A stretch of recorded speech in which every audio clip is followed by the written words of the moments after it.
Welcome back sa aking YouTube channel, Jeremy's TV Manila. Like, share, and subscribe. Anyway, wala na pong bayad na libre lang. Tulong mo na lang din sa kapwa mo. Alright?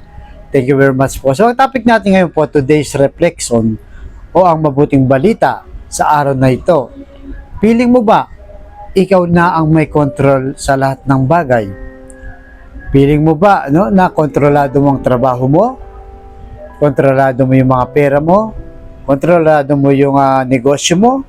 O mismong kapangyarihan mo ay kontrolado mo? O ang posisyon mo sa mundong ibabaw na ito? Pero kahit sa dami ng mga kayamanan mo, sandamakmak na pera, mga properties, kotse, alahas, at iba pa, paano kung isang araw ay bigla na lang itong nawala dahil nabalitaan mong sabi ng doktor mo, stage 4 cancer ka na or tinaningan ka na rin sa buhay. Ano kaya ang gagawin mo? Di ba? Kasi sa dami na nga pinag-ipunan mo, mga hawak mo ngayong posisyon, mga pera, parang secured ka na. Feeling mo wala nang katapusan ang buhay mo. Kasi siyempre pagka mayaman ka, alam mo na kaya mong lahat. Marami kang magagawa. Yan po ang katotohanan sa ating buhay. Pero kung titignan mo, sino nga ba talaga may-ari ng lahat ng mga bagay? Sabi sa mga awit, chapter 24, verse 1, ang buong daigdig at ang lahat ng naroon, ang may-ari si Yahweh na ating Panginoon. So, malinaw po, lahat po ng nakikita natin, sa universe, sa dagat, sa hangin, lahat po, kahit saan po. Even yung buhay po natin, ang may-ari ay ang Diyos. So, ibig sabihin, number 1, ay katiwala lang po tayo, o tagapamahala lang tayo ng ating Diyos. Kasi kung halimbawa, kung mapansin nyo sa history, 50 years ago, 100 years ago, 200 years ago, hindi mo na alam kung sino yung namumuno na maging presidente man yan, hari, senador, gobernador o mayor ng bawat syudad, lugar o bansa. Kasi talagang lumilipas po yan sa haba sa takdang panahon. Kaya ibig sabihin kung tayo ay tagapamahala lang at pinagkatiwalaan tayo ng Diyos sa ating mga estado ngayon, isa kang mayaman, negosyante, feeling mo secured ka na, makapangyarihan ka, nasa pwesto ka sa gobyerno, kailangan po gamitin po natin ng maayos.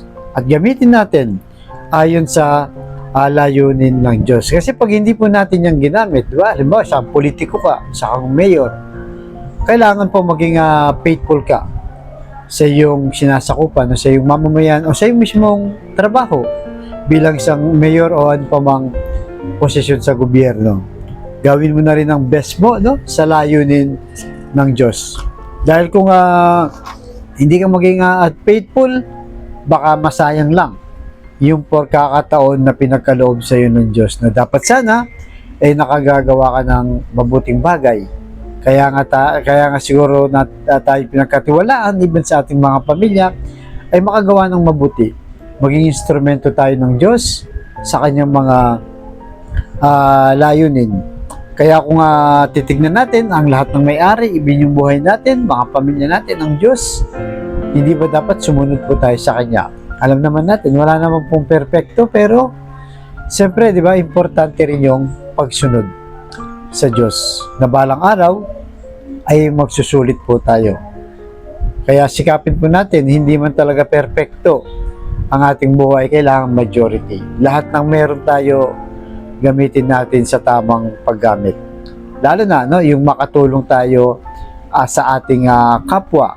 Yan po ang isa sa mga layunin kung bakit tayo nandito sa mundong ibabaw. Kaya lahat ng yan, kapangyarihan, mayor ka man, congressman, senador, even presidente, o kung kahit ano pa mga organisasyon na ikaw ang mataas, ikaw yung presidente, ay kailangan gawin mo yung tungkulin mo sa layunin ng Diyos. Kumbaga, maging mabuti po tayong tao. Sikapin po natin, alam naman po talaga natin na sablay po tayong lahat dyan. Pero kung hindi natin pagsisikapan yan, lalo po tayong sasablay. Kaya huwag pong kalimutan na laging magdasal, magsimba at manalangin sa Diyos na sana tulungan tayo dito sa mundong ibabaw habang tayo naglalakbay ay masunod natin ang kanyang kalooban. At maging mabuting tao tayo, mabuting isang ina, anak, tatay, kapatid, pinsan o kapwa-tao.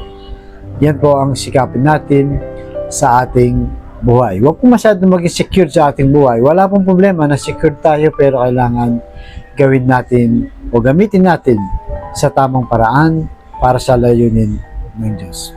Kaya sa mga kapatid nating nanonood sa aking vlog na may problema sa pamilya, pinansyal at kalusugan, sabihin mo ako sa napakasimpleng dasal na kung ikay maniwala at magtiwala sa ating Panginoong Yesus ay tiyak yung pagkakalob sa iyo sa tamang panahon. So tayo manalangin. Lord, i-bless niyo po ang kapatid naming nanonood sa aking vlog na malubhan na po ang karamdaman.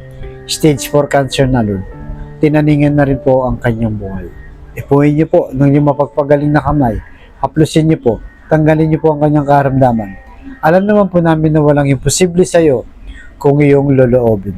Ganon din po sa pamilyang nasisira o nagkawatak-watak dahil sa hindi pagkakaunawaan.